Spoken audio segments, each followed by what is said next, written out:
Think about it. Every hiring decision is a choice that can make or break a team, a culture, and even an entire company.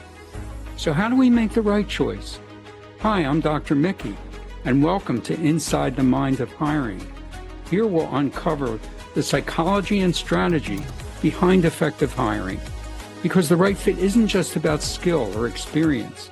It's about understanding people, their motivations, their strengths, and the shadows of their shortcomings.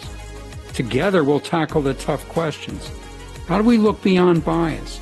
How do we find the qualities that make people not just qualified hires, but the right hires? This is about identifying leaders who drive success, lift morale, and actualize a company's vision. Inside the Mind of Hiring starts now. Inside the Mind of Hiring. Our episode today is going to be leadership, sabotaging leadership. But we want to talk about an ounce of prevention so that it doesn't happen. But it does. Dr. Pat, there are plenty of stories on how leadership can sabotage its own leaders. Can you imagine that? Yeah.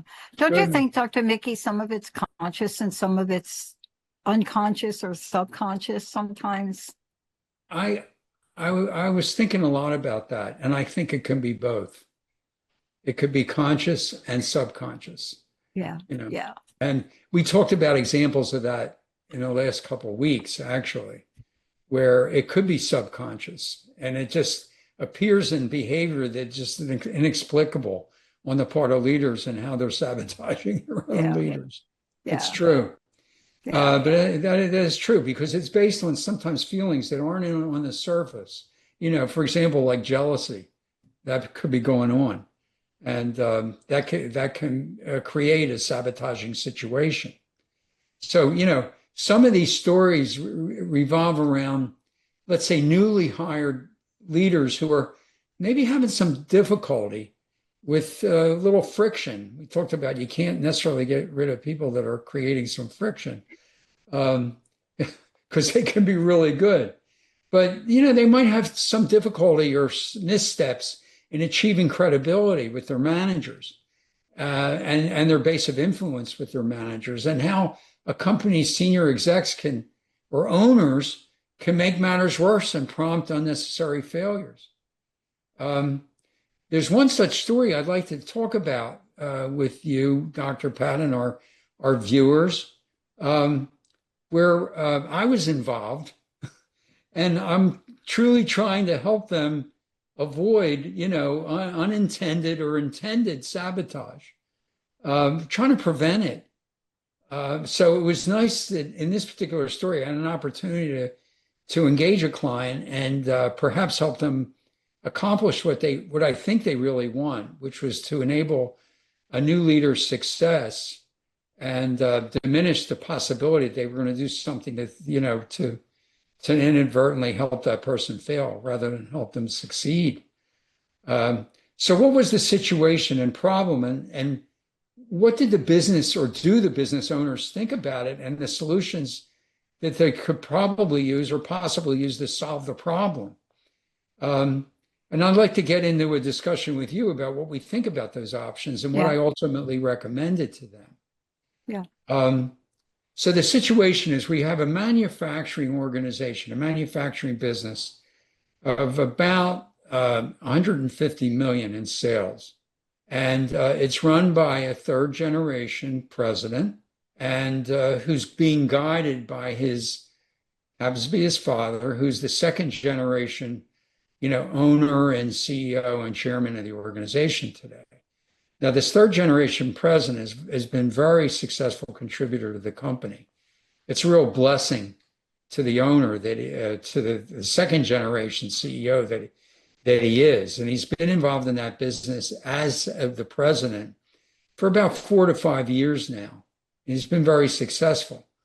And they just did a major transformation in growth in terms of space, technology, operational improvement, major transformation in order to sustain competitive advantage and to meet and anticipate their high demand that they've been enjoying.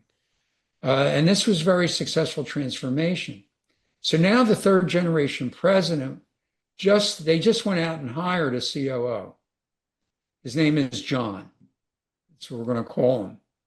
Good. And John has been there for about 2.5 months. About 2.5 months. About 40 years of age, in his early 40s.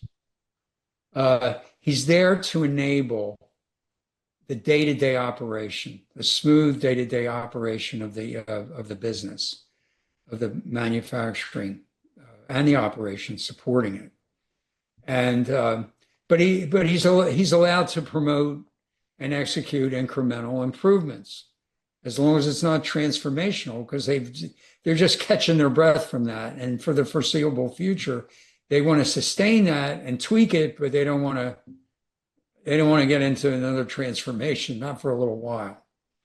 And so he's there to really enable the president to shape the future of the company, to enable the president to work on the business, not in the business as much as he has been.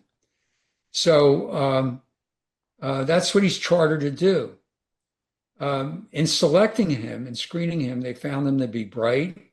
I hope so. He's the COO, solid manufacturing management background, but in the sense that he's been fixing situations with mandates rather than developing an operation over a longer term period. So he's fixed things, and he's been successful at that, but not developed anything over the longer term. And by the way, he was a military officer, and prior to getting into the manufacturing operational career that he's been involved in. I think he's even done some of the military stuff concurrent with that earlier on. But the owners had been sensing some difficulty establishing, as I indicated above as an example, that he's having some difficulties establishing credibility and his influence among the managers that he's leading. And certainly that leads to the rank and file. So the execs really see him, John, as likable and capable, but they're discovering that he's a bit green around leadership sophistication. But they're really committed to this guy. They emphasize that to me. They don't think they made a mistake. I mean, they're committed to investing in him and his development and helping him make an adjustment so he can be successful. And as I just said, they want to give him a good year to do that. So this is an interesting piece to get perspective on their assumptions or their instincts. The president interviewed some people in his organization. He interviewed several managers, middle managers, individual support contributors, and a couple rank and file or line people to get a little perspective and to get clarity on what they were feeling, the current concerns that they were having. Okay. Now you could say that this is a sabotaging step, but are you kidding, Mickey? No, well, first of all, let me ask you a question. Did the president ask the employer, the executive, did the president say, hey, Joe, John, Tom, Mary, you know what? I want to help you out. And the best way for me to do that, do you mind if I go chat with a few of your people? Did the president do that? No, not that I know of. Oh, so he just blindsided him.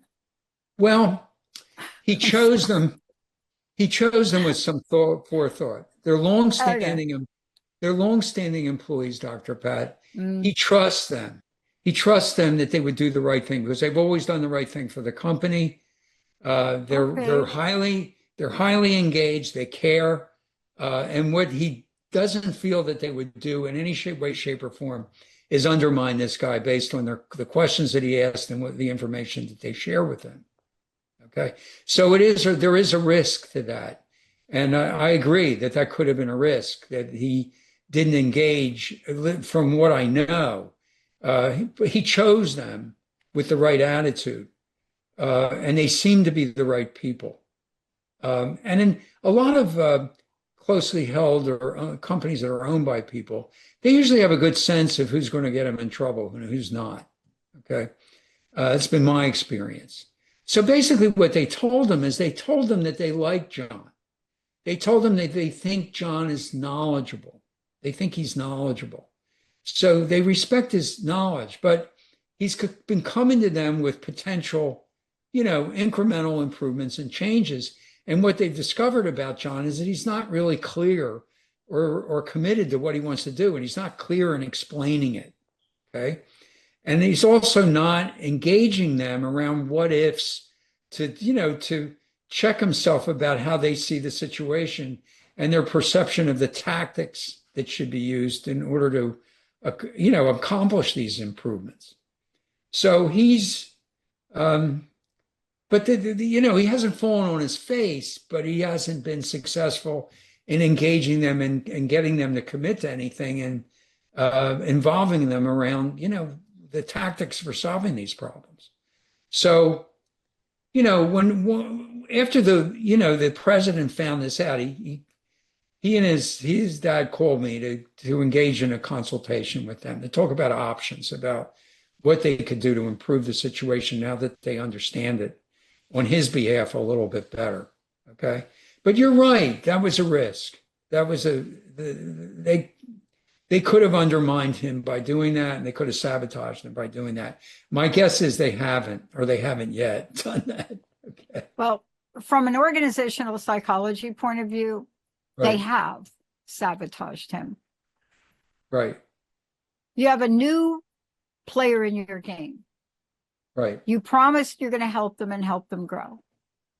The number one thing you don't do is bypass him for a solution to talk to employees. It is one of the most, what's the right word I'm looking for? That's a culture. One of the biggest sins. Yeah, you can't on the one hand say, well, the president trusts the employees. Okay, so what you're saying is the president doesn't trust this dude. But the president, I trust all my employees because they've been here for a long time. So already what the president has done is put them on the outside. That there could be some truth in that. So what do you think the message is going to be that the employees got from the president coming to them like that? What do you think employees start to think? Well, they start to think that maybe he's incapable. There you go. Yeah. In other words, whatever credibility that he established, it could be already compromised by a move like that. Yeah. It could be. And yet, I haven't heard you talk about a specific incident where the gentleman has failed. You see, I haven't. Exactly. He hasn't. Right. So what we may be looking at is a power struggle between the president and this new guy. Just saying it. Maybe. You see, I said maybe. Yeah. Well, let me explain. Where do you go from here? We don't have a lot of time in this half-hour show. I'd love to know what you're going to do, because obviously they brought you in. Obviously, this gentleman is worth keeping. Obviously, you're not going to fire the president, who's the son of the owner, right? Of course now not. you have a little time bomb. A little one, but it's a little one. It's not gigantic, but Yeah, well, they already did that. That's kind of water over or under the dam for me. What they did is? Yeah, what they did. You see, their answer gave me the impression that this guy has a little credibility with them. They like him. They think he's a good guy, and they do think he's knowledgeable. And I think there's some mutual sincerity in the way this happened. So in a lot of situations, I think, Dr. Pat, you would be right. And I would be really concerned about it. In this situation, I don't think that that really happened. Okay. Um, Okay. I don't, but I definitely understand your concern and I would share it with you. It's a But giant concern I mean, it is. because, first of all, you violated his psychological contract. One, you lied to him. You said you were going to help him. You didn't say you were going to Well, betray they him. didn't say So, they were number going to one, help it's them. a, oh, well, I thought earlier in the show you said they were going to No, help him and that's give what him a they told year. me. That's what they told me. They Okay, told well, me, somehow they said it that they were going to yeah, they help were, him and give him a yeah, yeah, year, they and said it to maybe me. he'll learn how to flip the Yeah, hamburger by the end of the year, yeah, and they're then we'll not, see how we do.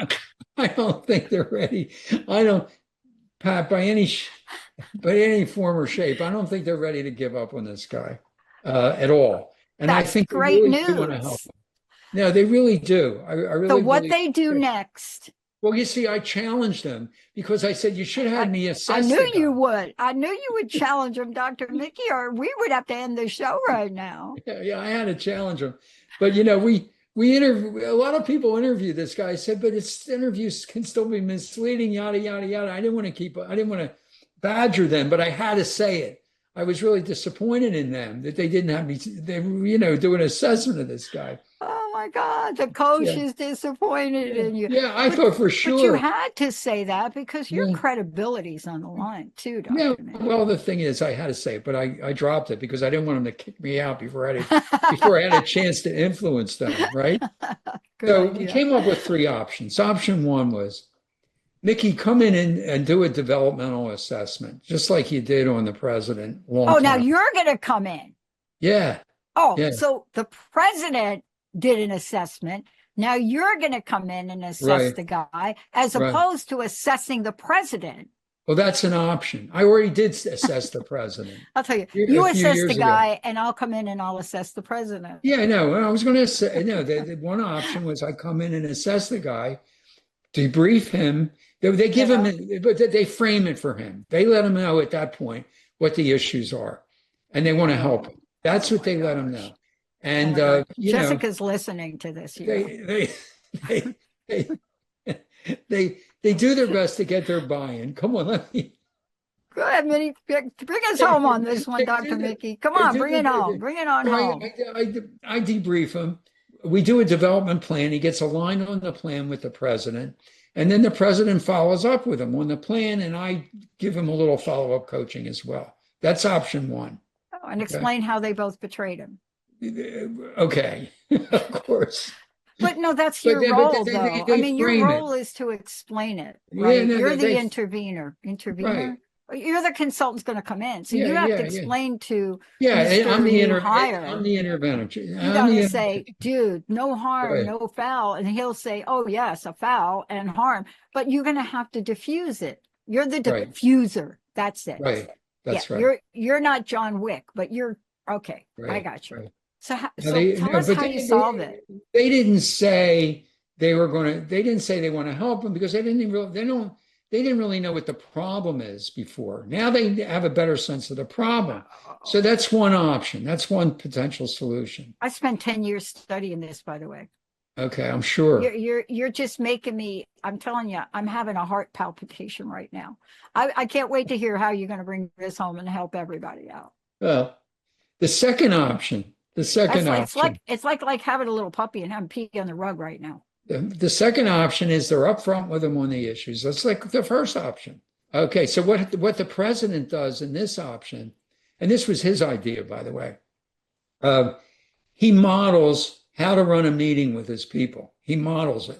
Okay, he gets they prepare together. He gets clear on what John is suggesting, and he feels like it's a good opportunity to work on some opportunities for improvement. So he presents it to the team. And what John does, John listens and participates. And, he has a chance to model what he does because he's got a track record with these people.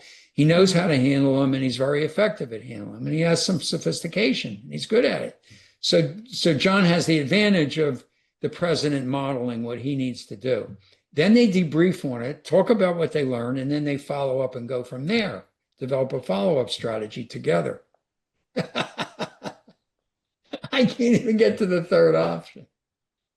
The third option is they present the situation to him. They frame it for John so he understands what the issues are.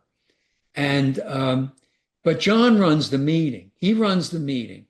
The president is there to as sort of like a spot facilitator and and support him and to give him support, sort of act as a spot facilitator. But John leads the meeting. Okay.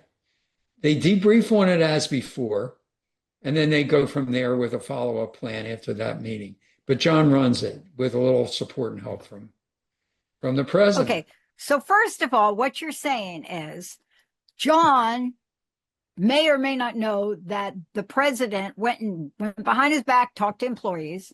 Maybe knows. Second, if he knows, he's coming in there a court down because he's walking into a room and he didn't know what was said about him. Yeah, right. That's number one. Number two. Well, no, the president he would share what was said about him to not at a full meeting. He won't. No. Prior to him, that. So he's gonna have a sit down with John. That's great. And you're gonna facilitate it. No, I'm not going to facilitate anything. Dang. Okay. No, the president has a meeting with John. The second two options, I'm not involved. Not yet. Okay. No, so anyway, great. But in all three options, the president tells them what is going on. And he does tell them that he solicited some opinion with the idea that he wants to help them because he was sensing somebody better know how to manage. Somebody better coach the president if this guy goes off on him. You see, this is one of these things that we put in the textbook that's called toxic culture. Right. Now, they didn't mean harm. To your point about this episode, Mickey. They didn't mean harm. They didn't mean harm. But they're getting ready to do a second harm. If my boss had to stand up and model how to do a meeting for me and then turn the meeting over for me, oh my gosh, what a nightmare. So now he wasn't even going to do that. He was going to just model how to run the meeting. He shouldn't even be in the meeting. Well, that's okay. That's option number 4. Yeah. Okay. Well, yeah, he could coach him on doing the meeting. He doesn't have to be in the meeting. Okay. What do you think? Bring us on home here. Come on. I know you're in the middle of this, so I'm gonna pray for you a little bit. But I know you're in the middle of this. What would you recommend to them? Because this, what you're sitting on has potential. Yeah, it has potential to blow up. Yeah. And to fix. And to fix. It has potential to really bring everybody together in the middle of this conflict. Yeah. Well, I didn't recommend option 1. I didn't recommend that I get involved right away. Okay. I thought it was premature.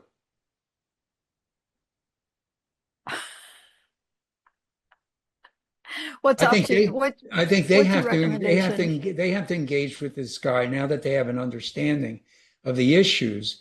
They have to engage with him. Okay. I'm not talking about the second generation owner. I'm talking about the president. Yeah. The president has to. What are you going to recommend? We got 3 minutes left. I can't wait. I'm sitting at the edge of my seat, but here, I'm going to behave now. What I recommended was the third option. Which was that? The third option is they frame the situation with John. Okay. They prepare him to run the meeting. He runs the meeting. He runs it, he facilitates it, he explains his position, his options for improvement, things he's looking at right now. He engages the group and how they think, what they think about the tactics.